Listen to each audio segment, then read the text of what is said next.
Hi everyone. In this video, we're going to talk about how to construct BOXPLOTs by hand. We are using the same data that we used for our quartiles example. So you can see both the original spreadsheet and the work we did by hand to find those three quartiles. And in that example, we found the first quartile is 4.5, the median is 7.5, and the third quartile is 13.5. The reason we need those is that when we draw a box plot, we need 5 values. We need the min, we need the first quartile, we need the median or second quartile, we need third quartile, we need the maximum. Those 5 values, called the 5-number summary, are what determine the divisions we use in our box plot. We already have the middle 3. We can see from our sorted list, our min is 1, 4.5, 7.5, 13.5, and then our max from the sorted list we can see is 20. So I'm going to scoot this paper up a little bit, and we're going to draw our box plot. To draw a box plot, the first thing we do is we draw a number line that extends from the minimum to the maximum. So I need a number line that goes from 1 to 20.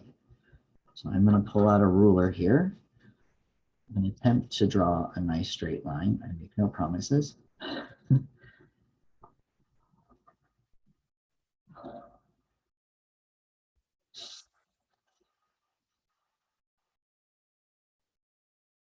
And I think the easiest way to do this is put 0, 20. If I divide that in half, that's going to be 10.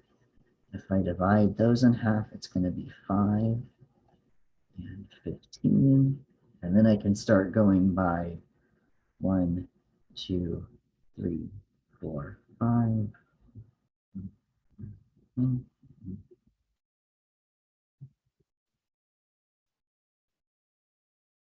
So number line is all set up. It extends from our minimum. It actually is a little below. We start at 0 instead of 1 and goes all the way up to our maximum. So our data will fit in there clearly.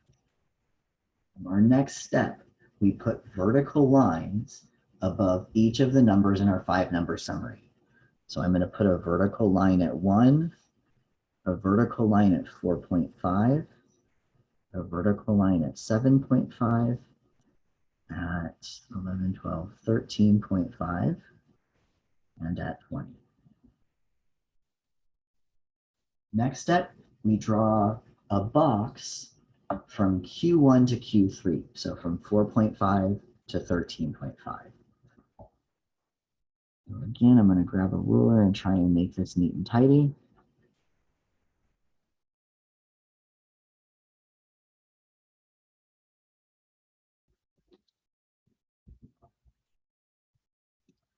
And then once we've got the boxes done, we draw the whiskers from the quartiles out towards the min and the max.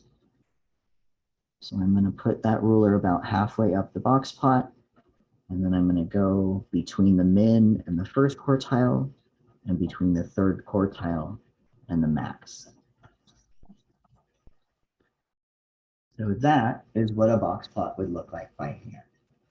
You will sometimes see small numbers written above the box plot so that it's very clear what those numbers in our 5-number summary were, particularly when it's a little difficult to read off those decimals clearly on your number line. You don't have to include them, but you will see them a lot when the scale makes those values unclear.